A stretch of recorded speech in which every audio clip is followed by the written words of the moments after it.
আসসালামু আলাইকুম সুপ্রিয় শিক্ষার্থীরা, তোমরা যারা বিএসএস অনার্স করছো বা ডিগ্রি করছো, আজকের ক্লাসটি তাদের জন্য। আজকে আমরা রাষ্ট্রবিজ্ঞানের একটি টপিক নিয়ে আলোচনা করব। সো আজকে যে প্রশ্নটি নিয়ে আমরা আলোচনা করব, রাষ্ট্রবিজ্ঞান প্রথম বর্ষের অনার্স বা ডিগ্রি প্রথম বর্ষের রাষ্ট্রবিজ্ঞান প্রথম পত্র থেকে আমরা আলোচনা করব। তো আজকের কোশ্চেনটি হচ্ছে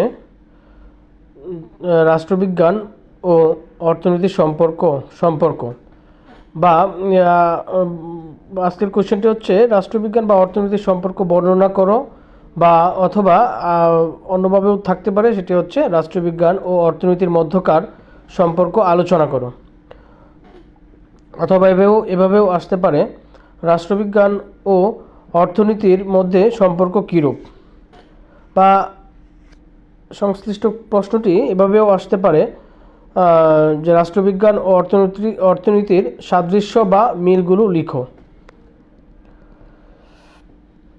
তো আমরা কথা না বাড়িয়ে সরাসরি চলে যাই আলোচনায়।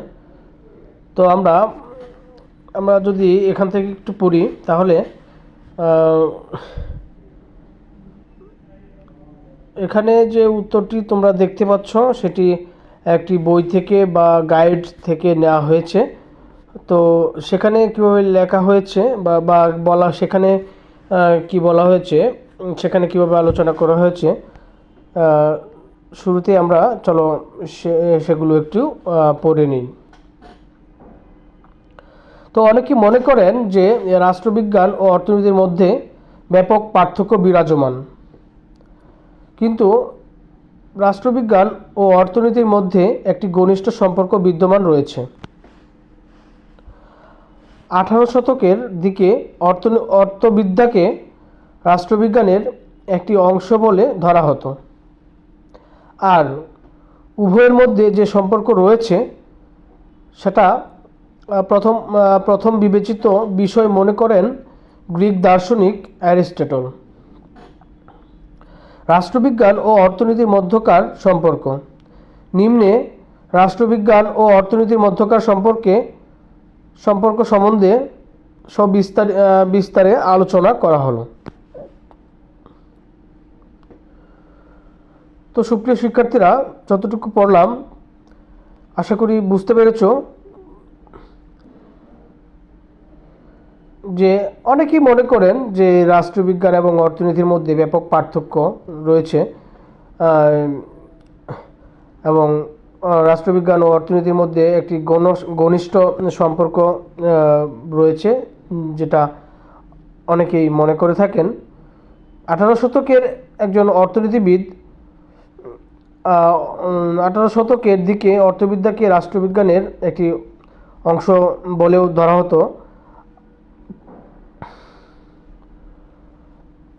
তো আমরা চলে যাই। রাষ্ট্রবিজ্ঞান ও সাদৃশ্যের বিষয় বলতে হয় রাষ্ট্রবিজ্ঞান ও অর্থনীতির আলোচনার বিষয়বস্তুর মধ্যে যথেষ্ট পরিমাণে মিল ও সাদৃশ্য রয়েছে। উৎপত্তিগত আমরা এখন দেখব যে উৎপত্তিগত দিক থেকে রাষ্ট্রবিজ্ঞান ও অর্থনীতির মধ্যে কী ধরনের পার্থক্য লক্ষ্য করে থাকি আমরা।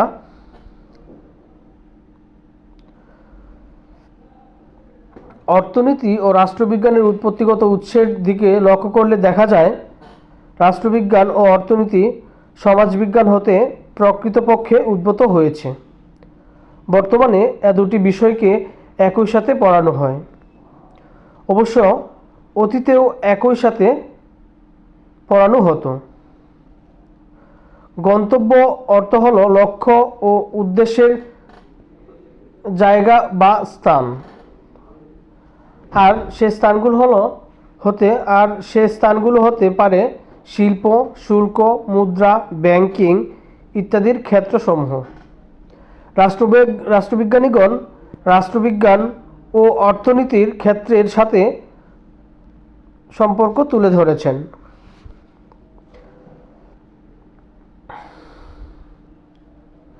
যেহেতু সরকারের সাফল্য নির্ভর করে অর্থনীতির উপর, আর অর্থনীতির প্রধান উৎস কেন্দ্র হচ্ছে রাষ্ট্র, আর অর্থনীতির প্রধান উৎস হচ্ছে রাষ্ট্র। সুতরাং রাষ্ট্রবিজ্ঞান ও অর্থনীতি পরস্পর সম্পর্কযুক্ত। নির্ভরশীলতা আরেকটির সাথে পরস্পর নির্ভরশীল।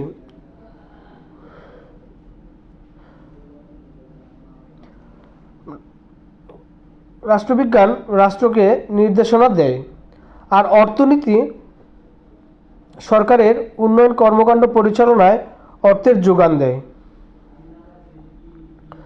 অন্যান্য ক্রিয়াকলাপের ক্ষেত্রেও রাষ্ট্রবিজ্ঞান ও অর্থনীতি একে অপরের সাথে সম্পর্কযুক্ত। যেমন দেশে বিভিন্ন ধরনের প্রতিষ্ঠান থাকে বা আছে, ওই সকল প্রতিষ্ঠান পরিচালনা করে রাষ্ট্র, আর রাষ্ট্র পরিচালনা করে সরকার। রাষ্ট্র পরিচালনার জন্য সরকারের প্রয়োজন অর্থ।